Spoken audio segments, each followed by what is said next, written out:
Sem mais demora, posso chamar o reverendo, reverendíssimo. Daqui a pouco ele é papa, meu irmão. Deus Graças a Deus. Por isso que Deus é bom. Estenda a sua mão para cá. Senhor, abençoa teu filho.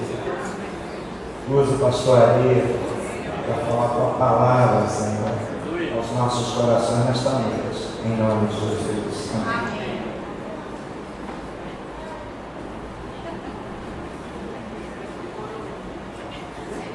Irmão, já há um papa aqui na igreja. Não há necessidade de ninguém mais. Amém? É sempre uma alegria estar com os irmãos. Nós já estivemos aqui por 2 vezes, essa é a terceira. Estamos trabalhando os pilares da nossa fé em Cristo Jesus. Vocês se recordam do primeiro pilar que nós trabalhamos aqui? Graças a Deus. Amém? E o segundo pilar? A redenção em Cristo Jesus. E hoje estaremos trabalhando o terceiro pilar de sustentação da nossa fé. Amém? É o que dá base, é o que dá sustento à nossa fé em Cristo Jesus. Justificação. A justificação. E para isso eu quero convidar você para abrir a sua Bíblia na carta de Paulo aos Romanos, capítulo de número 5, versículo de 1 até o versículo de número 11. Amém? Graças a Deus. Eu quero depois pedir ao meu pastor querido que ore por mim e pela minha esposa. Hoje nós estamos completando 31 anos de casado. Jesus tem sido muito bom para comigo. Amém? Depois que eu conheci Jesus, a pessoa mais preciosa foi a Isabela. Amém? Graças a Deus. Lógico, eu estou falando de um relacionamento conjugal. Amém? E é totalmente diferente de um relacionamento de mãe para com filho. Mãe a gente nem envolve, porque é outro sentimento. Amém? Alguma coisa mais celestial, né? Então as mães não precisam ficar preocupadas com isso, porque o relacionamento entre o seu filho e a sua nora é um relacionamento conjugal, é um outro tipo de amor, que se comparar é até pecado. Ok? Eu quero pedir oração aos irmãos. Vamos lá então, capítulo 5, a partir do versículo 1, o texto diz assim: tendo sido, pois, justificados pela fé, temos paz com Deus por nosso Senhor Jesus Cristo, por meio de quem obtivemos acesso pela fé a esta graça na qual agora estamos firmes, e nos gloriamos na esperança da glória de Deus. Não só isso, mas também nos gloriamos nas tribulações, porque sabemos que a tribulação produz perseverança, a perseverança um caráter aprovado, e o caráter aprovado esperança. E a esperança não nos decepciona, porque Deus derramou o seu amor em nossos corações por meio do Espírito Santo que Ele nos concedeu. De fato, no devido tempo, quando ainda éramos fracos, Cristo morreu pelos ímpios. Dificilmente haverá alguém que morra por um justo, embora pelo homem bom talvez alguém tenha coragem de morrer. Mas Deus, demonstrando o seu amor por nós, Cristo morreu em nosso favor quando ainda éramos pecadores. Como agora fomos justificados por seu sangue, muito mais ainda por meio dele seremos salvos da ira de Deus. Se quando éramos inimigos de Deus, fomos reconciliados com ele mediante a morte de seu filho, quanto mais agora, tendo sido reconciliados, seremos salvos por sua vida. Não apenas isso, mas também nos gloriamos em Deus por meio de nosso Senhor Jesus Cristo, mediante quem recebemos agora a reconciliação. Amém. Queridos, o homem está em conflito com Deus, com o seu próximo e consigo mesmo. A paz será sempre um sonho utópico, até que reine o príncipe da paz. Eu vou repetir esta frase. A paz será sempre um sonho utópico, até que o príncipe da paz venha reinar em nossos corações. Buscar a paz de Deus sem o príncipe da paz é utopia. Entende o que eu estou falando? As Escrituras nos falam de paz com Deus e falam de paz de Deus. A Bíblia nos fala de paz com Deus e nos fala da paz de Deus. São duas coisas aparentemente iguais, mas diferentes. E para alcançar a segunda é preciso a primeira. Ninguém alcança a paz com Deus se não quiser paz com Ele. A primeira paz é um estado e a segunda é um sentimento. A paz de Deus nos fala de um relacionamento certo com Deus, fruto de uma reconciliação com Deus por meio de Cristo.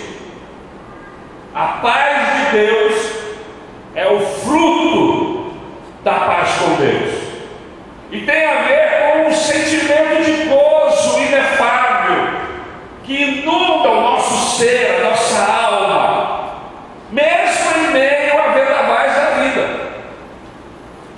Não há paz de Deus sem que primeiro se estabeleça a paz com Deus. A paz com Deus é a raiz, a paz de Deus é o fruto. A paz com Deus é a fonte, a paz de Deus é o fluxo que corre dessa fonte. Mas, pastor, o que de fato é a paz com Deus? Queridos, a paz com Deus, ela é fruto da justificação. Por isso a justificação é importante.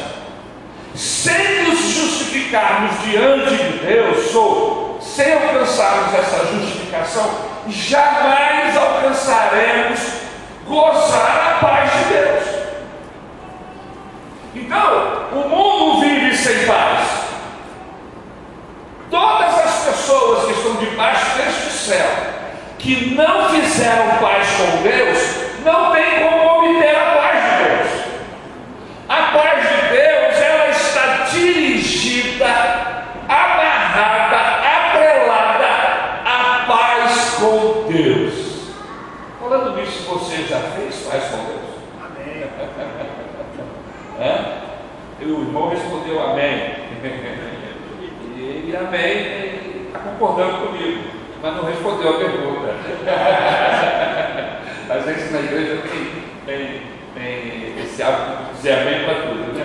Diz amém para começar o culto, diz amém para terminar. Vamos terminar agora, todo mundo amém.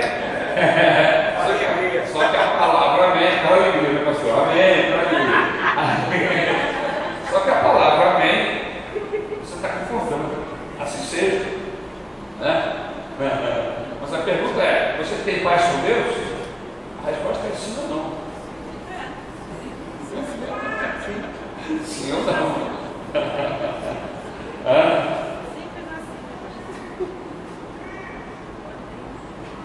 O que de fato é a paz com Deus? É o fruto da justificação. E justificação, queridos, é um ato jurídico de Deus. É Deus dizendo juridicamente, declarando-nos inocentes, inculpáveis diante do seu tribunal. A Bíblia Sagrada diz que haverá um dia em que todos os homens estarão diante do tribunal de Cristo. Todos, menos a sua igreja. A Bíblia não diz que a igreja vai estar diante do tribunal. Por quê? Porque a igreja foi justificada. Já não precisa estar diante do tribunal, porque em Jesus Cristo, Deus já nos declarou inculpáveis. Mas o tribunal vai acontecer. E todos os homens da terra, sejam eles grandes ou pequenos, eu não estou falando de estatura física, eu estou falando de posição social, condição financeira, política, não importa, todos comparecerão diante dele, no tribunal dele.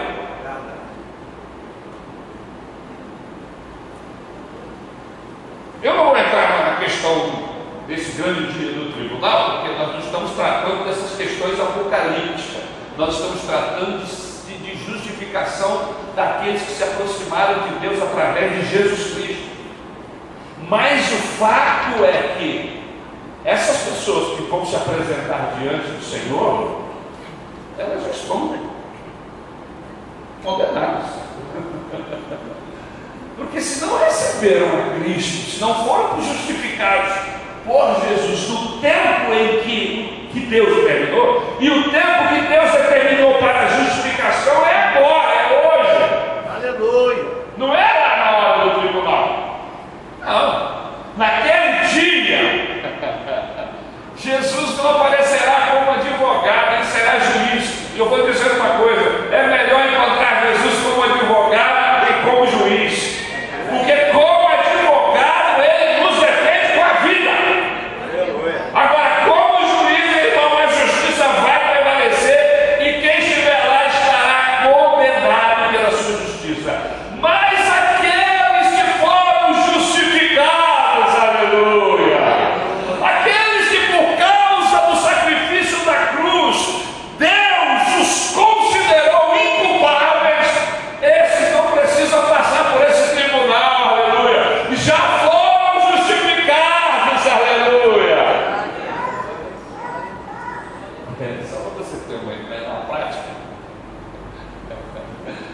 eu fui nesse tal desse museu do amanhecer, do amanhã, do futuro, do amanhecer, enfim. Tinha uma fila de umas 400 pessoas. E eu fui levando meu pai e meu irmão. Meu pai já era um idoso, e aí eu falei assim: olha, tem uma fila de idoso aqui. Não tinha fila, irmão. É um corredor. Todo idoso com seu companheiro, nem olhava para a gente embora. Já está justificado pela idade. E o acompanhante também. A diferença é que na justificação está aquele voo dos infernos aqui para ser condenado, e Jesus já preparou o caminho que separado para você. A diferença é que não tem acompanhante.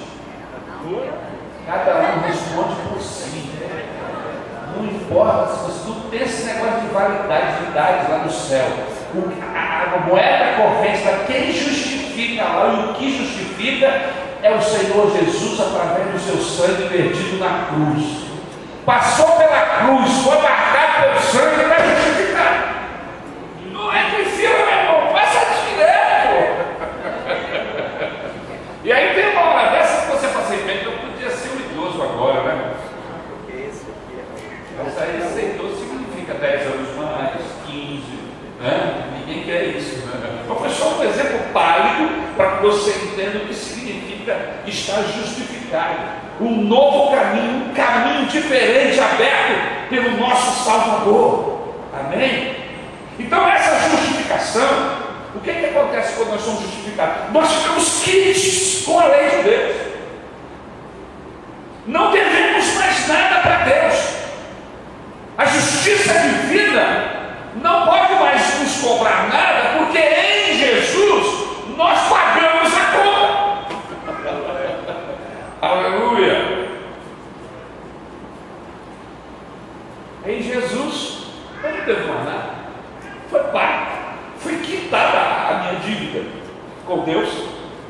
Amém?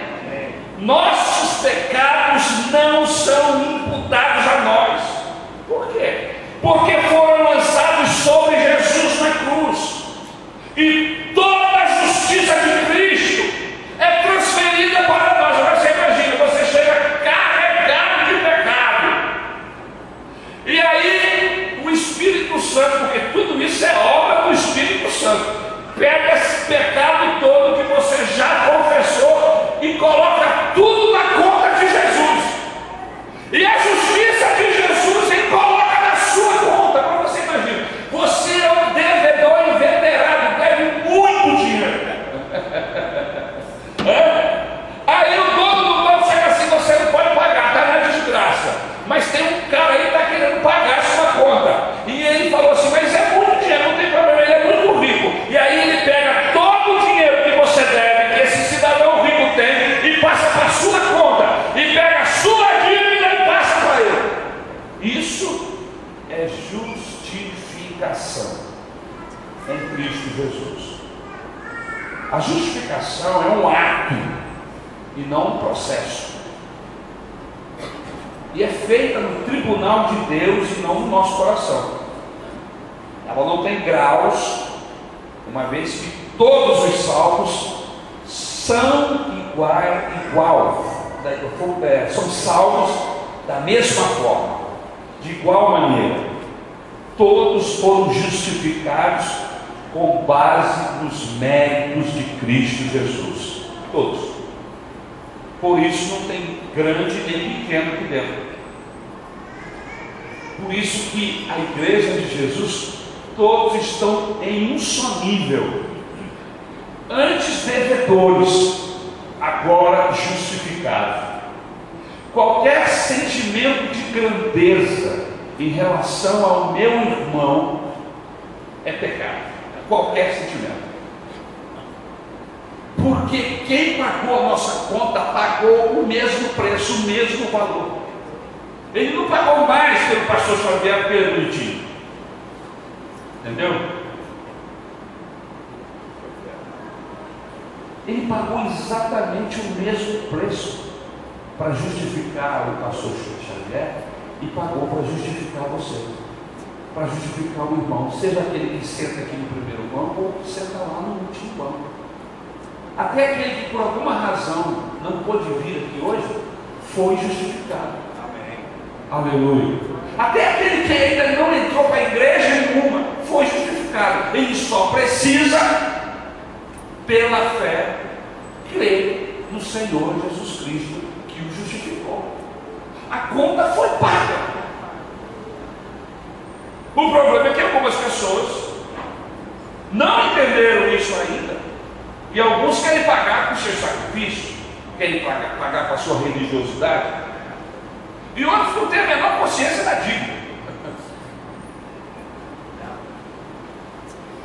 Vamos tentar abrir as cortinas desse assunto. Deus quer consertar a nossa estrutura, e para isso Ele só tem um jeito: transplantar em uma espécie de engenharia genética para dentro de mim, para dentro de você, uma nova natureza. Nós temos uma natureza humana, e essa natureza humana está estragada, não tem mais conserto, não dá mais funilaria. Agora eu falei só com os homens, principalmente aqueles que levam o carro para o conserto. Tem algumas mulheres que também levam. Mas quando a gente fala de funilaria, de lanternagem, parece que os homens conseguem entender um pouco mais. O lanterneiro é aquele indivíduo que está lá na loja dele esperando os carros que foram batidos. E aí existem algumas batidas, alguns carros que chegam lá com a frente tão destruída que ele diz assim: olha, não tem jeito para consertar esse capô, esses paralamas, não dá mais lanternagem, nós vamos ter que trocar paralama direito, esquerdo, capô, a frente, para-choque, tudo. Mas não dá para você pegar lá no martelinho de ouro, ele vai dar um jeito. Não tem jeito, não tem martelinho de ouro. O amassado condenou, a colisão condenou a frente. frente do seu veículo, ou a traseira, ou a lateral, seja lá o que for. Está condenado. E aí o que ele vai ter que colocar novo? Irmãos, é mais ou menos isso que aconteceu conosco. Diga para esse irmão assim: nós não temos mais funilaria. O que significa isso, pastor? Não tem mais conserto. A natureza humana não tem conserto. Não adianta os gurus, não adianta passes, não adianta nenhum processo humano, nenhum acerto militar, nem circunstâncias da ONU. Nada pode dar jeito à natureza humana. Só tem um jeito à natureza humana: ser transplantada. Tira a natureza humana e implanta a natureza de Deus. A engenharia é terrível, a coisa não é fácil não. Isso só quem consegue fazer o Espírito Santo de Deus. Por isso que o Espírito Santo de Deus é um grande cooperador em todo o processo de salvação e regeneração do homem. Todo o processo. Porque é Ele que vai fazer essa intervenção cirúrgica, tirar o que está ruim e começar a colocar o que está bom.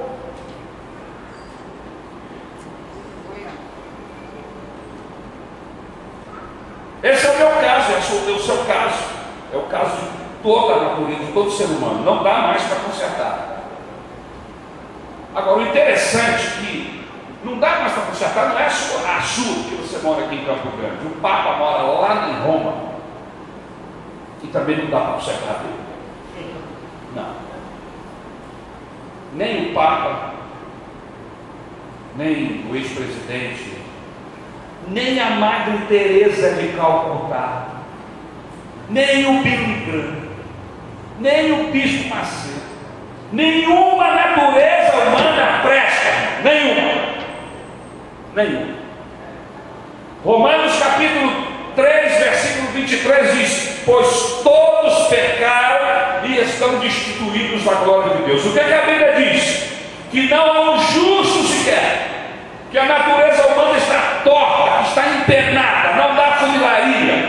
Só tem um jeito: Deus colocar dentro de você, dentro de nós, uma nova natureza. E aqui está o impasse de Deus. Para Deus colocar dentro de mim uma nova natureza, Ele tinha que colocar sua natureza santa. E como Deus vai colocar sua natureza santa dentro de mim? Para isso Ele tem que colocar o Espírito Santo de Deus. Olha, o Espírito é santo. Como é que Ele vai colocar o Espírito Santo dentro de um indivíduo podre como nós éramos? Como é que Deus vai fazer isso? Para que o Espírito Santo de Deus venha morar em mim, venha morar em você, em nós, Deus tem que me declarar justo. A justiça de Jesus tem que nos cobrir. Senão o Espírito Santo não pode vir morar dentro de nós. Amém? Você está entendendo? Você está comigo? Amém. Amém. Então nessa nova natureza de Deus, Deus nos declara justo, e com isso o Espírito Santo pode vir habitar dentro de nós. E o Espírito Santo vindo morar em nós, amém? Ele traz consigo a natureza de Deus, e Ele começa a transplantar em mim, amém? Para que eu possa começar tudo de novo. Isso a Bíblia chama de novo nascimento. Lembra-se quando Jesus se encontrou com Nicodemos, Evangelho de João, capítulo 3? E Nicodemos não conseguiu entender isso. Mestre, eu sei que tu és mestre, não está fazendo tanta coisa boa.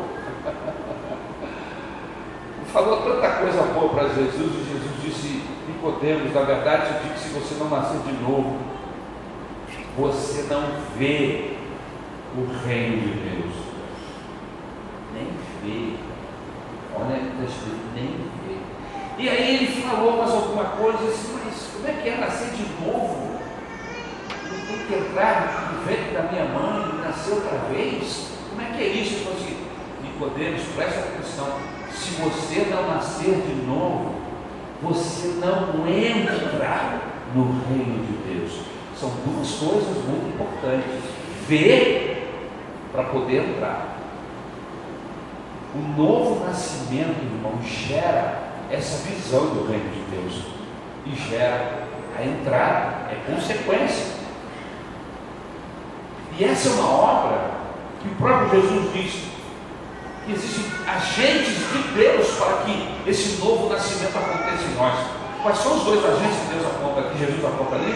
Se você não nascer da água e do Espírito. Quando ele fala nascer da água, ele está se referindo ao nascimento pela palavra de Deus.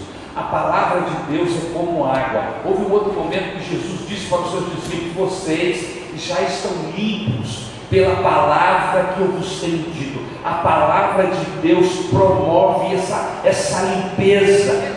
Por isso é muito importante que o líder da igreja, ou o pastor, quando o pastor é convertido, e eu sei que o pastor dessa igreja é convertido e teme a Deus, ele está sempre levando a igreja para onde? Para perto da palavra de Deus, porque a palavra de Deus é esse agente purificador. Você vai lendo a palavra, você vai estudando a palavra, e essa palavra vai limpando o seu coração, vai limpando a sua vida,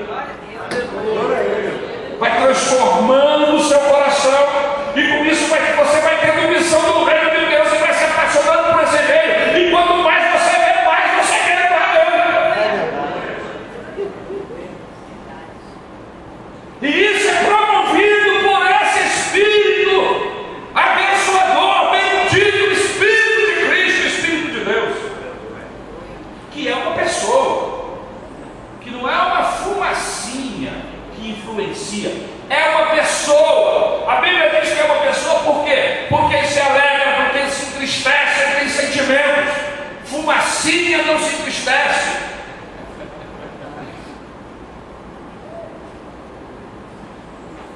É uma pessoa. E o interessante dessa pessoa bendita é que o alvo dele é promover Jesus. Quando a pessoa está muito crente, ele não faz nenhum tipo de glorificação do Espírito Santo, ele glorifica Jesus. Olha que coisa interessante. Não é verdade? A gente quase não lembra de ficar: oh, louvado seja o nome do Espírito Santo de Deus, que bênção tê-lo em nosso meio.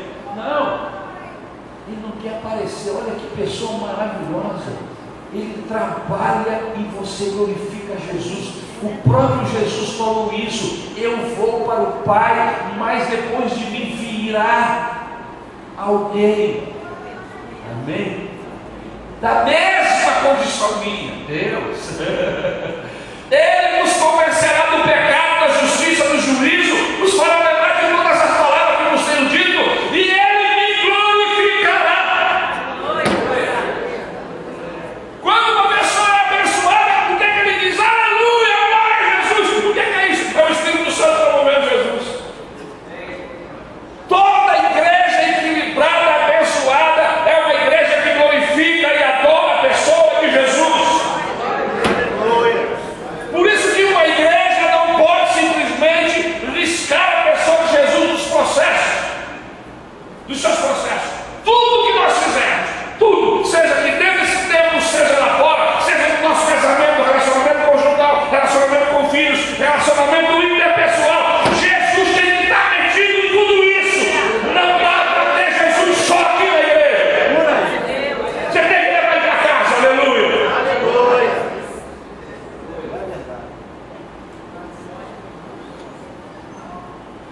Por isso que Paulo diz assim: quem está em Cristo Jesus, nova criatura é, e as coisas velhas já passaram e tudo se fez novo.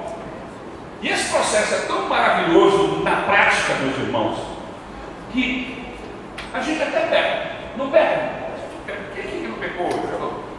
Só quem não peca nesse país é o Lula, é o único que diz que é. Inclusive parece que ele vai ser canonizado ali agora. O cara mais santo do Brasil, sequer do mundo, né? Porque ele coloca o nome do Papa e de outras. Brincadeira.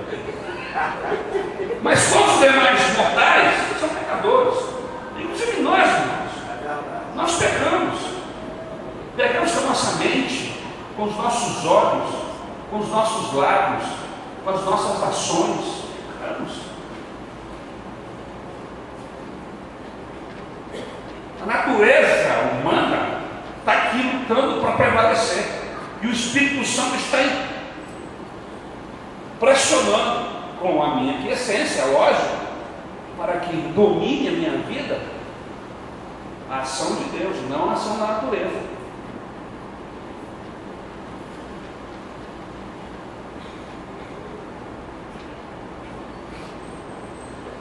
Nós precisamos de uma nova natureza. A religião, o máximo que consegue é dar um luz pelo lado de fora, mas dentro está ruim. Lembra-se que Jesus Cristo, quando falava dos fariseus, ele disse assim: vocês são sepulcros caiados. Nós que estamos acostumados a ir em cemitério, sabemos bem o que é um sepulcro caiado. Por fora está tudo branquinho, tudo limpinho. Na hora que você vai ver lá dentro da cova, é só porcaria, cheiro ruim, fedor, carne ruim, carne estragada, podre. E Jesus falou: vocês têm que limpar por dentro. A grande proposta do Evangelho não é nos mostrar, não é passar caó por fora, ficar todo mundo bonitinho, limpinho por fora, mas por dentro, é aqui dentro, irmãos. A Bíblia diz que é o meu coração que é enganoso. A Bíblia diz que é a minha alma que está, desgraçadamente ruim, e condenada, enferma e condenada à morte. Por isso, qualquer processo religioso que não comece de dentro para fora, meu irmão, e o Evangelho é o único que começa de dentro para fora, é falso. É falso. E aí nós vamos ter pessoas vestidas de religiosas, são religiosas, mas os seus atos, os seus pensamentos, os processos que gerem em sua vida estão todos contaminados. Por isso que o grande alvo de Deus é o meu e o seu coração. É aí que ele quer trabalhar. A ideia aqui essa noite é que a gente entregue nas mãos dele todas as chaves de todos os compartimentos do nosso coração, até aquele quartinho fechado, escuro, que está lá, que ninguém entra, tempo, entrega também, para que ele possa entrar, acender a luz e começar a tirar as ratazanas, começar a tirar tudo que não presta lá de dentro, e vai aparecendo lá de fora, porque quando a obra começa aqui dentro, aparece de fora, não tem jeito. Quando o Evangelho transforma de dentro para fora, não tem jeito. Muda, começa mudando tudo. Muda a maneira das minhas relações, relação pessoal, interpessoal. Muda a minha relação com Deus, muda a minha oração, muda tudo, porque começou de dentro. Muda as minhas vestimentas, muda o meu pudor, a minha vergonha. Eu fico com vergonha de Deus, com vergonha de pecar. O pecado na minha vida não é mais trabalhado, maquinado, imaginado, ele é acidente de percurso. Porque aquele que foi justificado, que está sendo trabalhado com o Espírito Santo, ele peca, mas é acidente de percurso, irmãos, eu não planejo pecar. E quando planejo, o Espírito Santo vê que negócio é esse, rapaz. Pecado na minha vida tem que ser acidente de percurso. Foi alguma coisa que aconteceu que eu não planejei, que eu fui envolvido e de repente pequei. Agora, se eu planejo pecado, tipo, maquinando, esquematizando, isso significa que a natureza humana ainda está na direção da minha vida, não é o Espírito Santo de Deus.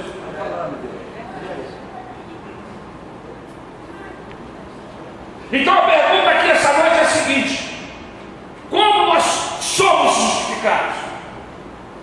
Nós já entendemos o que é justificação, já entendemos porque somos justificados. Com essa justificação, o que acontece em nossa vida? Muito importante que eu e você saibamos que a base da nossa justificação é a nossa fé, ou melhor, é a graça de Deus. A base da justificação é a graça de Deus. Ele nos justifica mediante a sua graça, mediante o seu favor.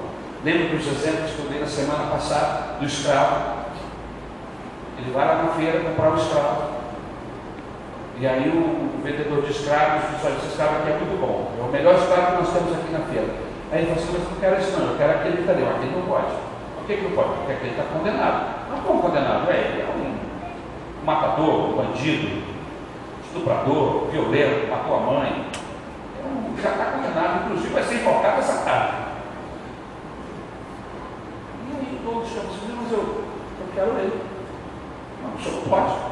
Já recorremos, não tem como, ele está condenado, né? Vai morrer. Vai morrer. Vai morrer. É isso aí. Vai morrer. Aí vamos fazer uma coisa. Vamos lá no juiz, que eu vou morrer no lugar dele. Ele vai viver a minha vida e eu vou morrer a morte dele. E não é só isso, não. Eu vou fazer um testamento. Para que quando ele estiver vivendo a minha vida, ele vai passar a ser o meu herdeiro. Tudo que eu tenho vai ser dele.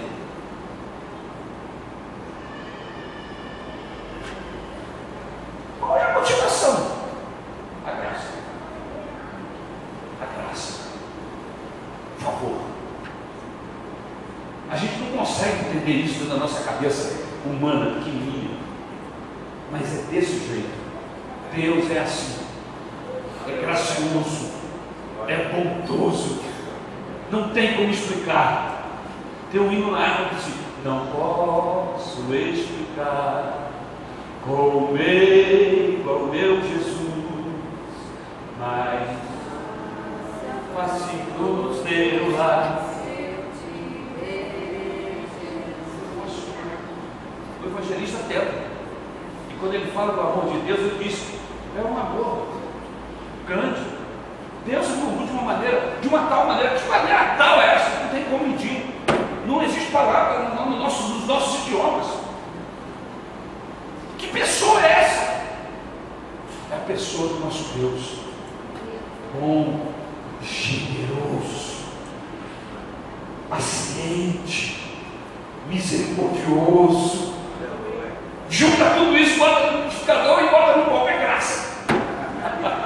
Graça, aleluia. Ele resolveu nos dar uma outra chance, nos dar uma oportunidade, nos salvar por causa do seu grande amor. Aleluia. Amém, irmãos? Então a base dessa justificação é a graça de Deus. Como que Deus tem coragem de me declarar justo em Cristo? Não tem explicação. Deus é assim. Ele é amoroso, ele é bom, ele nos quer bem. É a graça, é a base da justificação. É a iniciativa de Deus em nos querer bem, como diz o texto: quando Jesus nasceu, os anjos anunciaram que as pessoas mudaram. Lembra desse texto? Quando os anjos anunciam boa vontade de Deus para com os homens. Não boa vontade dos homens, o homem tem boa vontade. Mas em alguns textos aí, algumas bíblias aí, aparece boa vontade dos homens para com Deus. Mas o texto original diz: boa vontade de Deus para conosco. O que é isso? Graça, boa vontade. Ele olha para você e ele já gosta de você. Mas é o pior cara que tem. Mas eu gostei dele, é esse que eu quero. Eu quero trabalhar com gente ruim, com gente que a sociedade que não vale, que não presta, que já está no fim. Eu quero esse, porque esse eu vou conquistar.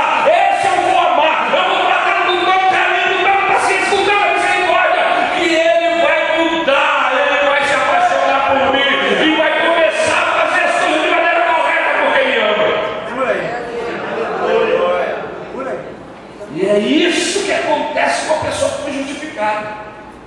Ele começa, quando ele vai pecar, ele fala: eu não posso fazer esse pecado, eu não posso fazer desse jeito, eu não posso agir dessa forma. Por quê? Porque o que ele fez por mim é tão grande, tão maravilhoso, que por causa do que ele fez, eu vou tratar esse sujeito que me inicia ela de maneira diferente. Aí você trata de maneira diferente. E aí você oferece a face. Aí você anda segundo a linha. Aí você tira a capa. Bendito seja o nome do Senhor. Aí você ora por gente que odeia você. Eles abençoa ele, Senhor.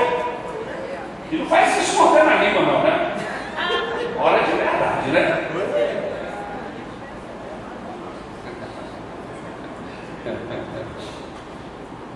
Eu estava ouvindo o pregador Fabiano, aquele moço pregar, e ele estava na mensagem dele, ele disse que algumas vezes ele ia ao monte orar. Uma dessas vezes que ele foi no monte orar, ele ficou perto de uma pessoa assim, para muita gente, ele começou a orar e tinha uma irmã orando perto dele. E mais de uma vez ele foi embora. E a irmã falava assim: Senhor, não mata ele não, só aleja.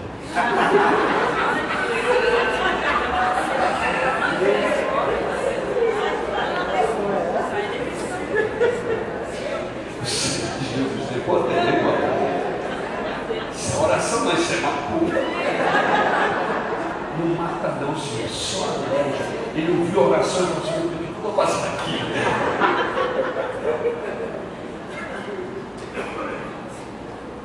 Não entendeu nada essa pessoa. Não entendeu nada. Por causa dessa justificação, por causa do que ele fez, você muda o seu comportamento aqui. Aquela parábola que Jesus contou do devedor, o cara que devia muito, que foi perdoado, depois encontrou alguém que devia menos. E aí, o que esperava o rei? Que ele tratasse o outro da mesma forma como foi tratado. Não é assim? Não, ele foi lá e tratou de coisa diferente. Ele me paga ou você vai preso. Vou te botar na mão da polícia. E aí, os outros funcionários ouviram contar para o rei. Aí o rei já não tem capa, espera aí.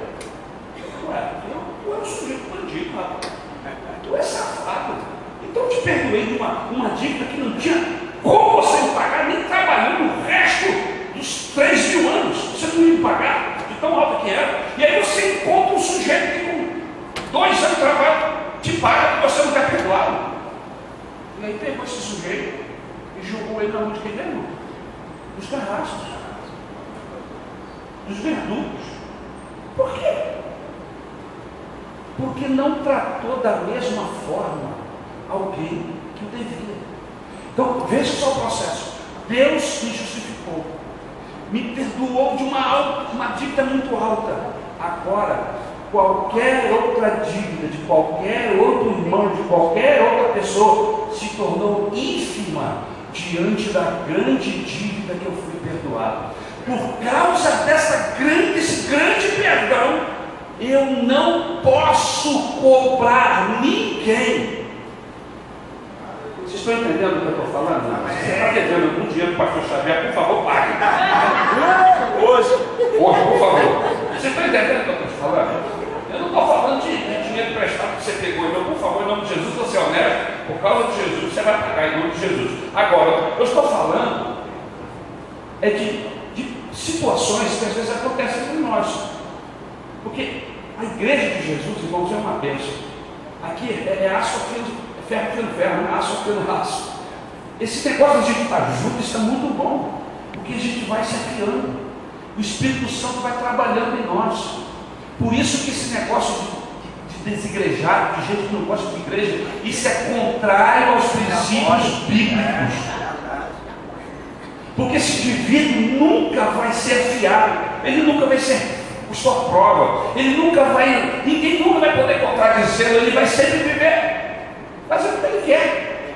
E na igreja, as pessoas, uma diversidade de pessoas, de circunstâncias, na verdade, que nos coloca à prova toda hora.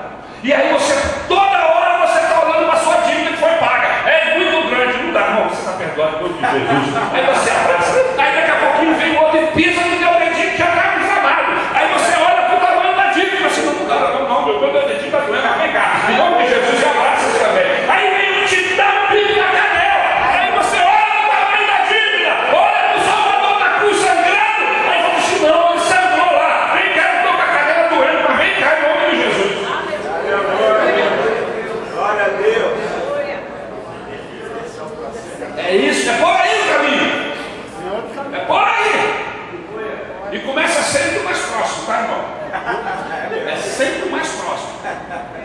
O mais próximo aí, quem é o seu mais próximo? É o pastor ali? Não.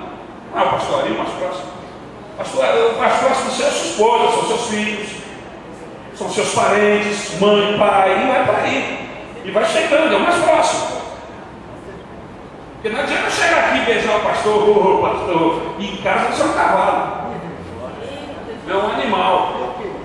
Quando você chega em casa, o cachorro se manda e se mete com várias cadeiras. Cachorro é bobo, né, irmão? O cachorro presente, esse cara não está legal hoje.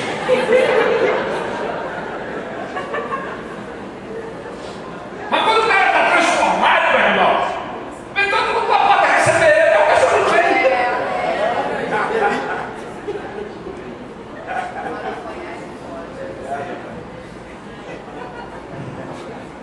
Romanos 1, 16 a 18. Não me envergonhe do Evangelho, porque é o poder de Deus para a salvação de todo aquele que crê, primeiro do judeu, depois do grego. Porque o Evangelho é revelada, no Evangelho é revelada a justiça de Deus, uma justiça que do princípio ao fim é pela fé, como está escrito: o justo viverá pela fé. Portanto, a ira de Deus é revelada nos céus contra toda impiedade e injustiça dos homens, que suprimem a verdade pela injustiça. O que Paulo está dizendo aqui? Algum tempo atrás, um monge da ordem de Agostinho, chamado Martinho Lutero, ele subiu as escadarias da Catedral de Wittenberg, na Alemanha, para ler a carta aos Romanos, onde Paulo cita Abacuque. Paulo está citando Abacuque aí, olha que coisa interessante. E aí esse monge lembrou-se desse texto: o justo viverá pela fé. E aí o Lutero, ele viu que a nossa salvação não era conquistada por obras, mas era uma obra unilateral de Deus. É Deus agir por conta dele, em direção aos pecadores, para os pecadores. E o meu trabalho? Meu trabalho é sofrer. Eu fiquei com a parte mais fácil. Eu só tenho que crer. Eu só tenho que acreditar. E acreditar é entrar no carrinho de mão. Carrinho de mão, pastor, como é que é isso? É aquela história do circo. Alguém chegou no circo, estava lá o picadeiro, estava lá a galera toda circo cheio, tinha um cabo de aço, um palhaço lá em cima, um carrinho de mão, e aí o dono do circo falou assim: quantos aqui acreditam que aquele palhaço pode passar ali em cima, naquele fio, com aquele carrinho de mão e não cair? Todo mundo, muito bem, os que disseram que acreditam, por favor, faça uma fila aqui para entrar dentro do carrinho. Acreditar sentado lá na galera é fácil. Sobe, vai para dentro do carrinho, e aí você está dizendo que acredita. Creia aqui, meu irmão, é entrar dentro, não é ficar de fora, é viver esse Evangelho. Aleluia. Amém? Amém. Aleluia. Romanos 3,20. Portanto, ninguém será declarado justo diante dele, baseando-se na obediência à lei, pois é mediante a lei que nos tornamos plenamente conscientes do pecado.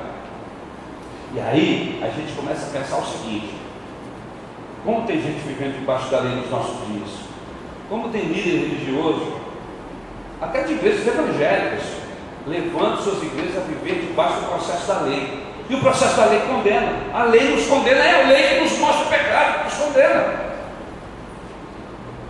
Nós somos totalmente incapazes de merecer o favor de Deus. A única maneira de sermos salvos é se Deus tomasse a iniciativa de nos tornar justos. E disse de uma forma gratuita, porque nós não tínhamos como pagar. E nos proporciona essa salvação pela graça, que é totalmente à parte, totalmente independente das obras de qualquer pessoa. Por isso que às vezes tem muitas pessoas que não entendem o processo de justificação, começam a colocar um monte de gente no céu. Eu não vou ficar citando nomes, mas existem pessoas que colocam. Não entenderam, não estudaram o processo de justificação, e aí tem uma senhora, tem uma pessoa, tem alguém que é muito bom, que faz boas ações, e diz: não, essa pessoa é muito boa, merece o céu. Não é merecimento. Não é pelas obras. Ora, se é pelas obras, então Jesus morreu na cruz para quê?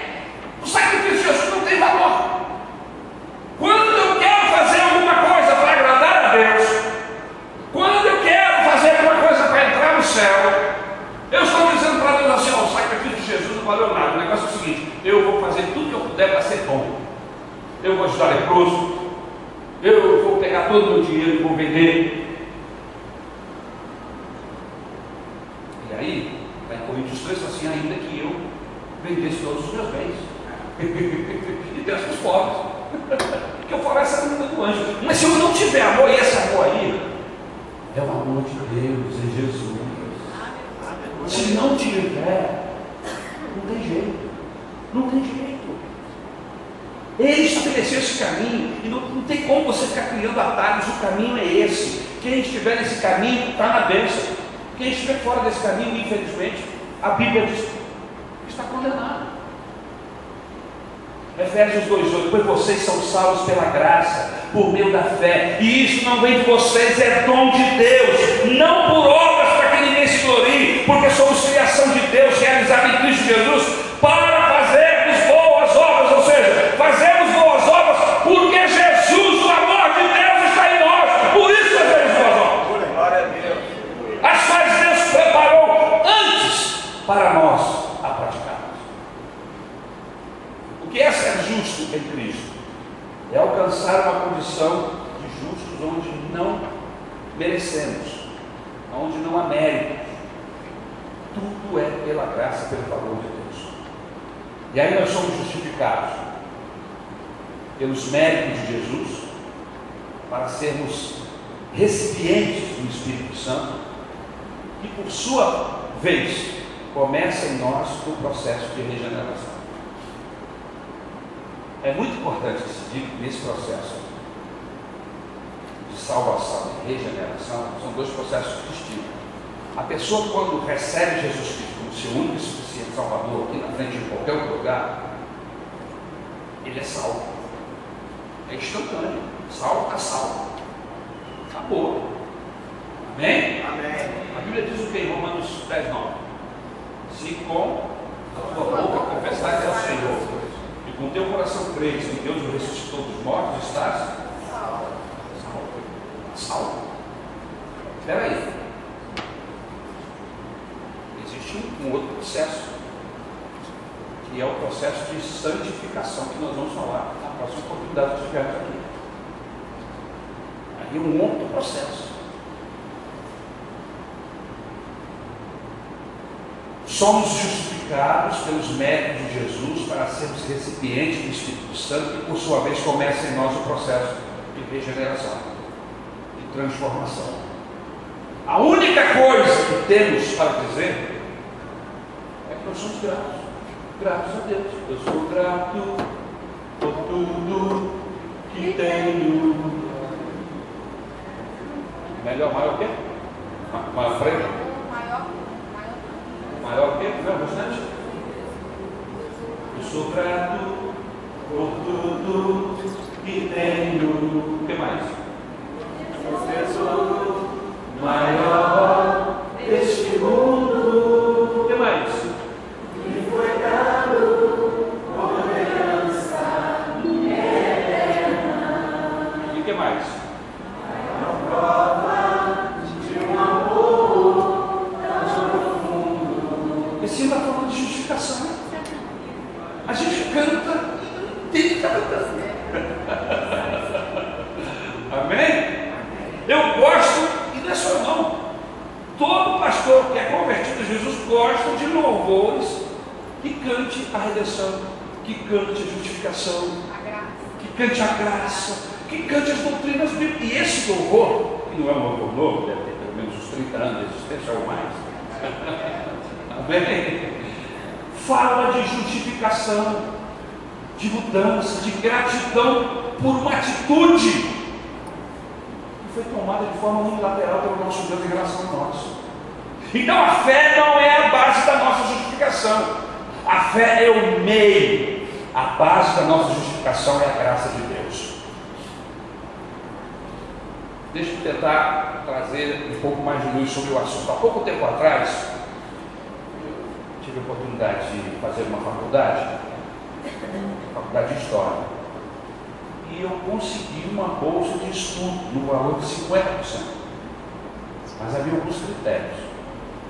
O doador da bolsa me disse o seguinte: Você não pode faltar aulas, você não pode tirar menos que a média, que é 7, e nem pode repetir período, senão você perde a bolsa. E aí o bicho pegou, né? E eu fiz esse curso debaixo dessa condição. A graça de Deus, ela chega a todos nós.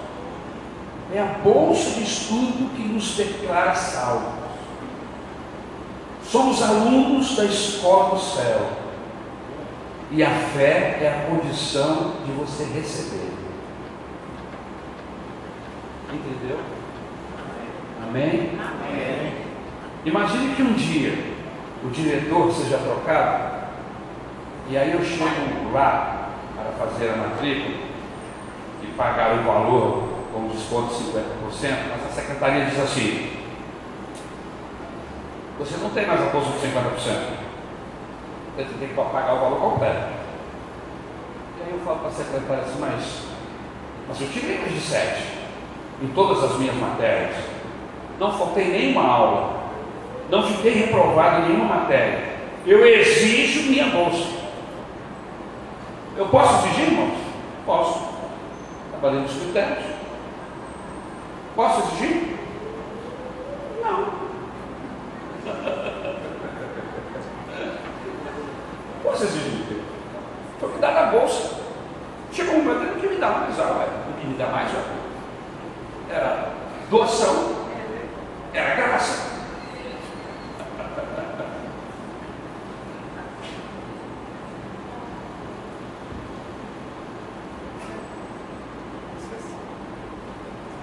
O 7, as presenças, as aprovações de período, tudo isso apenas eram as condições para continuar recebendo. A bolsa de estudo era gratuita.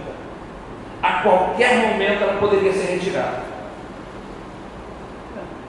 Para você continuar, você tem que fazer isso. A bolsa já foi dada. Ou seja, o meu 7 e as demais profissões não ganhava a bolsa de estudo, só a mantinha. Era só um meio para manter a bolsa. Estão entendendo?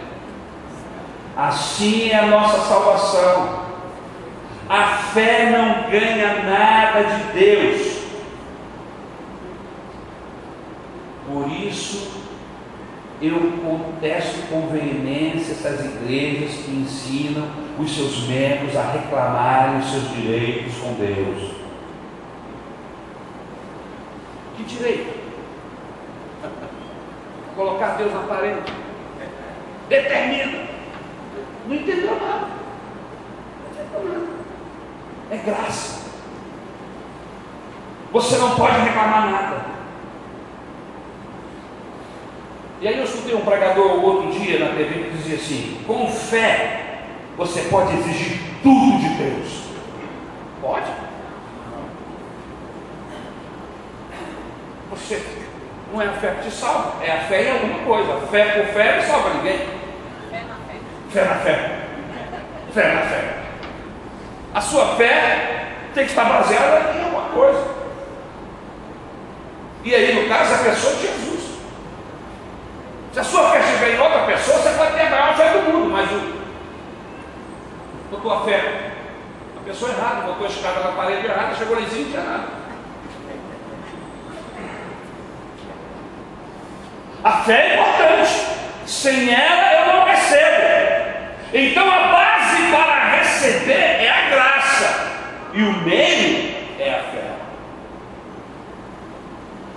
Gálatas 12:16. Sabemos que ninguém é justificado pela prática da lei, mas mediante a fé em Jesus Cristo. Assim, nós também cremos em Cristo Jesus, para sermos justificados pela fé em Cristo e não pela prática da lei, porque pela prática da lei ninguém será justificado. A nossa fé não é boa em si mesma, ela é apenas um instrumento de Deus, o canal que Deus faz a sua bondade jorrar até nós. Sem fé é impossível agradar a Deus. Você tem que ter esse canal, que é a fé. Eu creio nele, eu tenho fé nele. É o canal pelo qual a bênção de Deus vai chegar. Em nenhuma hipótese a fé pode ser colocada em um patamar que nos garanta o favor de Deus. Romanos capítulo 5, versículo 1. Tendo sido, pois, justificados pela fé, temos a paz com Deus por nosso Senhor Jesus Cristo, por meio de quem obtivemos acesso pela fé a esta graça na qual agora estamos firmes. Veja, eu estou falando do canal, a fé. O apóstolo está falando. E nos gloriamos na esperança da glória de Deus. De fato, no devido tempo, quando ainda éramos fracos, Cristo morreu pelos ímpios. Dificilmente haverá alguém que morra por um justo, embora pelo homem bom talvez alguém tenha coragem de morrer. Mas Deus demonstra seu amor por nós quando Cristo morreu em nosso favor, quando ainda éramos pecadores. Não morreu por gente boa, morreu quando nós éramos seus inimigos, quando ainda éramos pecadores. Como agora fomos justificados por meio do seu sangue, muito mais ainda por meio dele seremos salvos da ira de Deus.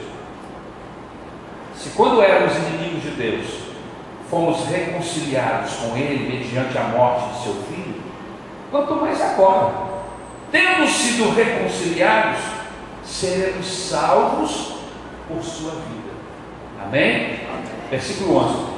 Não apenas isso, mas também nos gloriamos em Deus por meio do nosso Senhor Jesus Cristo, mediante quem recebemos agora a reconciliação. Ele trouxe a nossa justificação.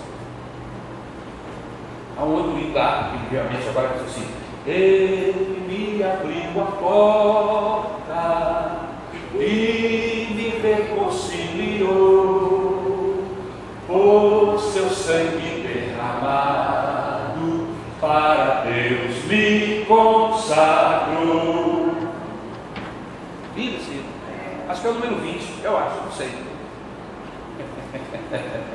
Aleluia. Se pela transgressão de um só a morte reinou, por meio dele, Jesus, muito mais aqueles que recebem de Deus a imensa provisão da graça e a dádiva da justiça reinarão em vida por meio de um único homem, Jesus Cristo. Consequentemente, assim como uma só transgressão resultou na condenação de todos os homens, assim também um só ato de justiça resultou na justificação que traz a vida a todos os homens. Logo, assim como por meio da desobediência de um só homem, ele está falando de Adão, muitos foram feitos pecadores, assim também por meio da obediência de um único homem, está falando de Jesus, muitos serão feitos justos. A lei foi introduzida para que a transgressão fosse ressaltada, mas onde abundou, aumentou o pecado, superabundou, transbordou a graça de Deus, a fim de que, assim como o pecado reinou na morte, também a graça reine pela justiça, para conceder vida eterna mediante Jesus Cristo, nosso Senhor. Meu irmão, eu e você, nós somos justificados. Você é justo, mas não se glorie nisto, porque Jesus te justificou. Você não pode gloriar-se nisso, mas você tem que se gloriar, como diz o apóstolo Paulo, na cruz. Glorie-se na cruz de Cristo, porque foi através dela que fomos considerados justos. Por isso eu sei que vou para o céu, por isso eu tenho certeza da minha salvação, porque a Bíblia diz que nenhuma condenação há para aqueles que estão em Cristo Jesus. Nenhuma condenação. Aí, o Lutero estava na guerra, falando da justificação em Cristo, da salvação pela fé em Jesus, e que não há mais necessidade de se comprar ou pagar por isso, porque Jesus já pagou todo o preço. Diz a história que Satanás apareceu para ele no quarto e começou a escrever e enumerar todos os seus pecados.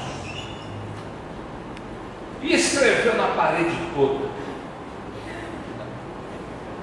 E quando Satanás acabou de colocar todos os seus pecados lá na parede, o Lutero foi escrever embaixo assim: mas o sangue de Jesus Cristo, seu Filho, nos purifica de todo pecado. Aleluia. Isso é certeza. Amém, irmão? Amém. Aleluia. Você foi justificado em Cristo Jesus. Não permita que o diabo lhe acuse. Você sabe, pastor, que existem pessoas que às vezes estão na igreja há anos e ela não teve essa consciência ainda. Eu me lembro da minha avó. A gente tinha uma liberdade muito grande de brincar com ela. Ela aceitava essas brincadeiras. A gente sempre brincava às vezes, e no meio das nossas brincadeiras, às vezes a gente usava alguns textos bíblicos.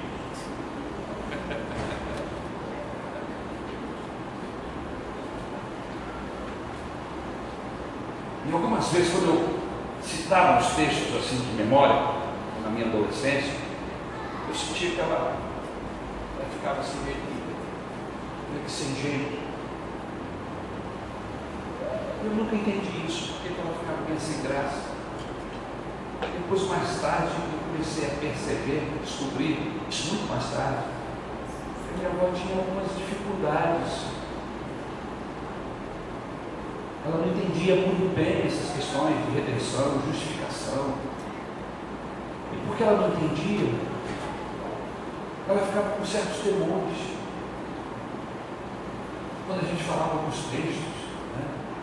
E ela ficava com os temores, ela dizia: não, eu vou para o céu, nem que seja para engraxar o sapato dos anjos, eu vou para o céu. Eu creio que ela está lá entre Jesus, eu vou encontrar minha vozinha lá. Mas eu sentia que ela tinha consciência, porque ela não tinha todo o entendimento.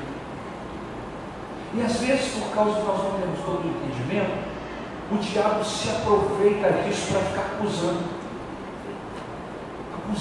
pessoas de coisas que aconteceram anos atrás, meses atrás, e você continua com aquele peso daquele pecado. O diabo de vez em quando coloca o dedo na sua cara, e você sempre fica na defensiva, você nunca consegue gozar da vida em Cristo Jesus na plenitude, porque você está sempre carregando aquele fardo que já foi perdoado. Jesus já levou na cruz. É pela fé, é o meio. Ele quer, e porque Ele quis, Ele morreu e já perdoou. Os seus pecados foram lançados no mar do esquecimento, e lá é proibido pescar. Não permita que o inimigo nem ninguém venha pescar nesse lago, nesse lugar, nesse mar, e trazer de volta pecados, circunstâncias do seu passado. A Bíblia Sagrada diz o seguinte: arrependeu-se, deixou o pecado, siga em frente olhando para o alto, que é Jesus. Que é isso, o apóstolo Paulo diz: eu não digo que já tenha alcançado nada, mas uma coisa faço, não olhando para as coisas que para trás ficam, eu sigo adiante olhando para o alto, que é Jesus Cristo.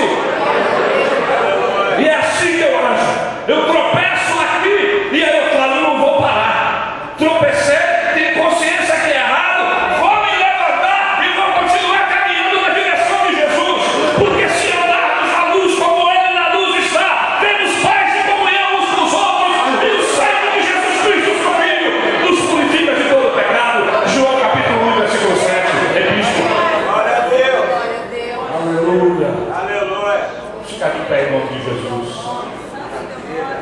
Há um hino que eu gosto muito, e de repente você pode me ajudar. Nenhuma condenação há para aqueles que estão em Cristo Jesus. Lembra desse louvor? Aleluia. Aleluia. A gente às vezes ouve acusações do vil tentador. Lembranças do passado vêm e querem me fazer parar. Ouço palavra de alguém que não quer na gente acreditar. E quase parando, sem força e vigor, a gente lê na palavra e encontra bastante poder para vencer e continuar a jornada. E ver que o passado ficou para trás, pois Cristo na cruz já morreu e venceu. E sabe que Ele não lembra mais. E eu canto para a glória de Deus. Aleluia.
Você gostaria de finalmente deixar para trás o fardo e pedir forças, como diz o povo, para vencer, não desistir. Amém? Pelas circunstâncias, percalços, as tribulações, nada podem deter você. E eu quero orar por você que está vivendo tribulações, está vivendo tentações, e que quem sabe até passou pela cabeça em algum momento parar, desistir. Nós queremos orar por você, com essa palavra que você recebeu, pela ação do Espírito Santo no seu coração. Você vai levantar a cabeça, vai continuar andando para frente, olhando para Jesus, e vai vencer. O diabo foi derrotado na cruz do Calvário. Jesus pagou e apagou, aleluia, todos os nossos pecados. Amém? Aleluia. Você gostaria que nós orássemos por você esta noite? Vem aqui em nome de Jesus, nós vamos clamar a Deus agora. Aleluia. Nenhuma condenação há para quem está em ti, Jesus, cuja vida completa está pelo sangue que desceu na cruz. É certo que provas virão, investidas no fio tentador, mas nenhuma condenação há para quem está em ti.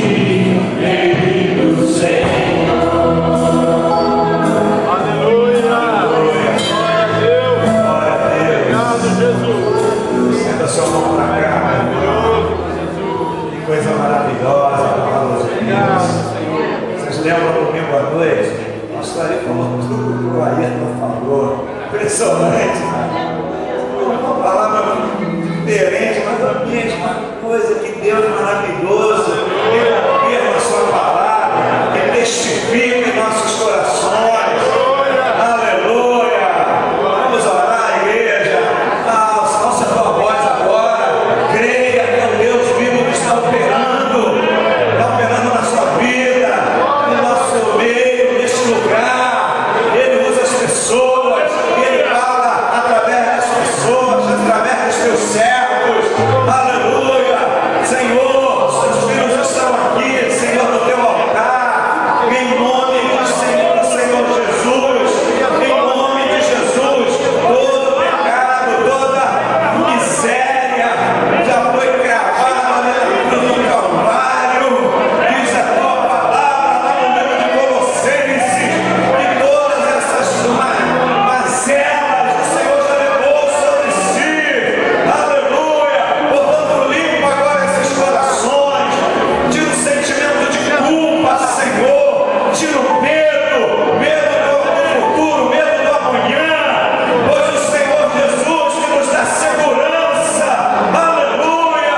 Quebra as cadeias, Jesus, aniquila a força maligna, as obras de Satanás, as setas diabólicas sobre os teus filhos. Nesta noite, em nome de Jesus, nós somos justificados em Cristo Jesus, pelo teu sangue, Jesus, pelo teu sangue, Jesus, pelo teu sangue, Senhor Jesus. Aleluia. Nós confessamos os nossos pecados e somos justificados pelo sangue de Jesus. Aleluia. Tome posse nesta noite, querido. Tome posse da tua vitória, minha irmã. Tome posse, meu irmão, em nome de Jesus. Aleluia. Glória a Deus. Amém. Sai daqui com essa palavra gostosa. Isso. Vamos falar agora para o casal. Pastor Ali, pastor Isabel, 31 anos. Bodas de nata. Madre Bela. É um presente para ela, né?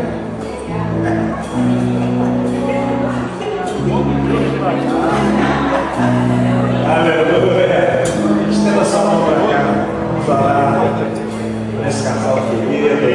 Deus tem nos abençoado. Senhor, muito obrigado pela vida dos teus filhos, pela vida da pastoria, Senhor, pela vida da Isabel. 31 anos de vida dois. Muito obrigado, Senhor, por esse amor, o amor entre eles, por esta cumplicidade, Senhor. Ó Deus, cada dia, Senhor, seja renovada cada dia, Senhor, que aumente mais e mais, que eles se amem mais e mais, como eles têm feito até aqui, têm sido exemplos para nós, exemplos para os casais mais jovens, exemplos para a juventude, exemplos para os seus próprios filhos, que são frutos deste amor, Jesus, tanto Lucas como Gabriel, Senhor, e agora com a netinha também, Senhor, continue abençoando essa família, esse casal, sustentando, renovando, derramando da tua unção sobre eles, sustentando-os na rocha, Senhor. Toda investida do inimigo, do vil tentador, cubra-os com o teu sangue, meu Deus, para que o teu servo e a tua serva, para que eles continuem com ousadia e intrepidez pregando a tua palavra, em nome de Jesus. Amém. Reverendo, obrigado. Agora quero convidar a Isabel para orar encerrando e entrar na bênção, para participar um pouquinho também, tá bom? Dá assim a chance para as mulheres, né? Você é um cavalheiro, Senhor, que a tua bênção nos acompanhe, Senhor, nesse retorno para a nossa casa. Senhor, acalma os teus anjos ao redor dos teus servos, que possamos chegar em